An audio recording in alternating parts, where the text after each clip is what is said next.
میں بہت واضح طور پر یہ بات کہنا چاہتا ہوں کہ حکمران اگر یہ سمجھ بیٹھے ہیں کہ اچھا ہے جماعت اسلامی اور P T I social media میں الجھتے رہیں گے اور ہم مزے کرتے رہیں گے، تو میں پی ٹی آئی کے ورکر سے بھی یہ کہنا چاہتا ہوں کہ ہمارا آپ سے کوئی جھگڑا نہیں ہے، آپ ہماری اس پوری تحریک کا حصہ بن جائیں۔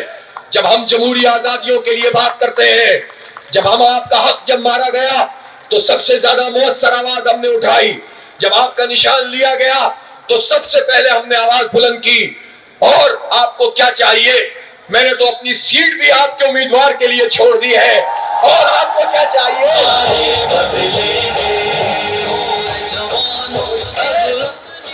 اس لیے نوجوانوں، کوئی آپ کو بھی ڈیٹریک کر رہا ہے، کوئی ہے جو آپ کو بھی ادھر ادھر کر رہا ہے، سب مل کر ایک قوت میں ڈل جاؤ۔ جماعت اسلامی میدان میں موجود ہے، سب اس کی قوت بن جاؤ۔ جماعت اسلامی کو اپنے لیے، اپنی ذات کے لیے مجھے کچھ نہیں چاہیے، میری پارٹی کے لوگوں کو کچھ نہیں چاہیے۔ میری پارٹی کے لوگ اگر کہیں پر آ بھی جائیں گے تو کیا وہ کرپشن کریں گے؟ کیا وہ لوٹ مار کریں گے؟ کیا وہ آئی پی پیز کے نام پر لوگوں کے پیسے کھائیں گے؟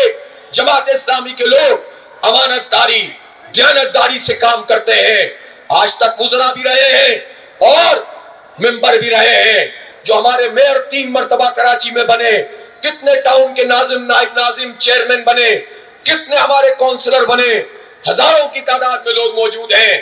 کے پی کے میں ہم حکومتوں میں شامل رہے، بلوچستان سے ہماری نمائندگی رہی اور ہے، اور اس پورے عرصے میں الحمدللہ اللہ کی ذات بڑی ہے، شکر ادا کرتے ہیں کہ کوئی بدنامی کا داغ نہیں ہے، کوئی کرپشن کا الزام نہیں ہے، فرشتے نہیں ہیں، لیکن اجتماعی نظام ایسا ہے، تربیت ایسی ہے، پھر ہمارا ضابطہ ایسا ہے کہ اس میں کوئی پنپ نہیں پاتا ہے۔